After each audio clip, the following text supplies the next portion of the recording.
Hello dear students, I am Dr. Rohini Arya Verma from Government College Pusor, Raigarh. In this video, I am going to explain song 1 from Gitanjali written by Rabindranath Tagore, a world famous poet. Before that, let us know something more about the great poet. Rabindranath Tagore was born in Calcutta on 7th May 1861. He was the youngest son of Devendranath Tagore and Sarda Devi. His father was a leader of Brahma Samaj. Rabindranath Tagore was educated at home in Calcutta. At the age of 17 in 1878, he was sent to London, where he studied for some time in the University of London under Professor Henry Morley, for whom he has expressed his genuine admiration. He did not finish his studies there. He returned to India in 1880. However, he was again sent to England in 1881 with the intention of studying law, but he went only up to Madras and returned home from there. There was no further attempt to educate him in the conventional manner. However, he was a keenly observant boy and he could get much valuable education from the world around him and from the world of nature. There was much artistic, cultural, and literary activity in the home itself, and he could imbibe much from the discussion on various subjects which were a daily feature in the Tagore mansion. He had notable experiences which expanded and uplifted his mind and spirit. In his boyhood days, the most dominant influence on him was that of his brother Jyotirindranath's wife Kadambari Devi. She was an enlightened lady, progressive in her views and interested in art and literature. She was sympathetic friend and companion to the lonely child, whom she encouraged to think and feel in his own way. When he began to write, she was her first admirer and sympathetic critic. She saved him from the faults of vanity and lack of self criticism. Another influence on the growing boy was that of Bihari Lal Chakravarti, who impressed him by the metrical experiment and who might have inspired him to form the concept of Jivan Devta. Rabindranath Tagore from time to time participated in Indian national movement. In 1901, Tagore founded an experimental school in rural West Bengal at Shanti Niketan, where he sought to blend the best in Indian and Western tradition. He settled permanently at school, which became Visva Bharati University in 1921.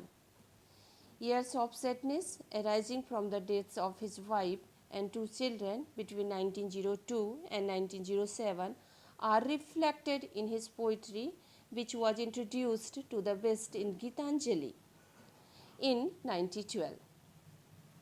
This book, containing Tagore's English prose translation of religious poems from several of his Bengali verse collections, including Gitanjali 1910, was hailed by W.B. Yeats and Andrew Gide, and this book won him the Nobel Prize in 1913.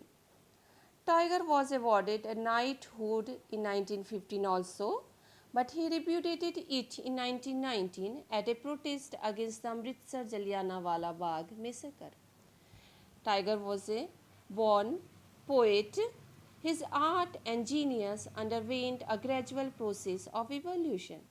Like Pope, he lived in numbers for the numbers came, and he went on writing poetry till the very end of his days.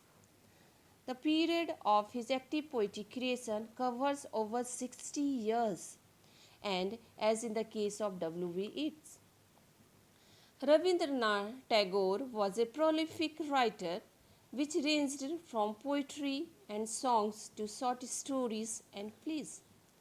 His love for humanity was depicted in his works as he believed in the universe humanity. Also, he is the only known person who has written the national anthem for three different countries. He wrote Jan Gan Man, the national anthem for India, Amar Sonar Bangla, the national anthem for Bangladesh, and Nama Nama Sri Lanka Mata in Bengali for Sri Lanka. Tagore's famous works are Gitanjali, Chokher Bali, The Postmaster, Gora, Kabuliwala, Sadhana, Sisir Kabita, Ghare Bahare, etc., out of which Gitanjali is the most popular work of Tagore. The poet was taken seriously ill in September 1940. After a brief period of recovery, he had a relapse in June 1941, and the end came on 7th August 1941. He was mourned all the world over. Gandhi called him the great sentinel, for it was as a sentinel that he watched in the age of fading spirituality the great ideals of love, joy, and freedom. These are the lines of the song 1. Introduction to the poem. Thou hast made me endless is the first song of poetic collection Gitanjali by Bengali poet Rabindranath Tagore. Gitanjali is one of the most popular poetic compositions of 20th century. Its English translation, published in the year 1912, it is a great work of art.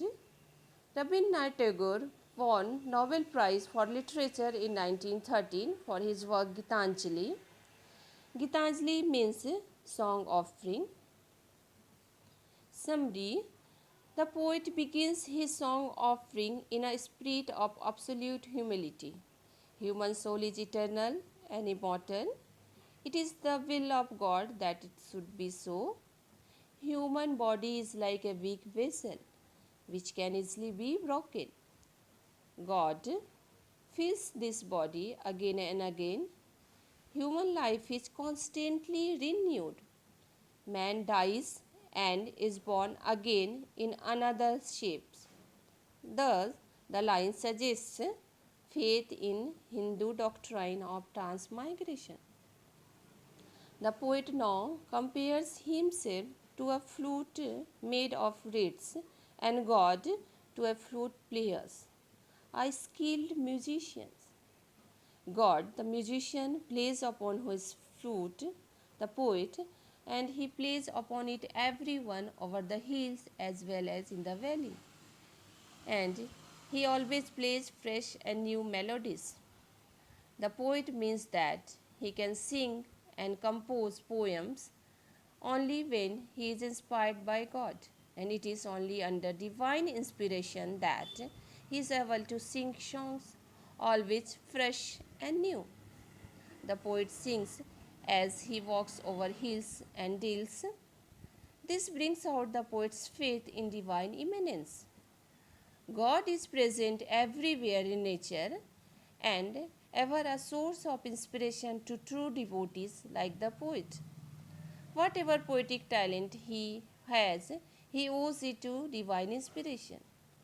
When God touches the soul of the poet with his hand, that is, when God inspires him, he sings with inexpressible joy and for the moment forgets his physical limitation and loses his personal identity in his union with the infinite. The mystic union of man and God takes place. God is generous and his wild profusions through all natures. But human soul is too little to enjoy the full abundance and profusion of divine bliss. It may be likened to a child with hands too little for the gifts that may be given to it by its parents.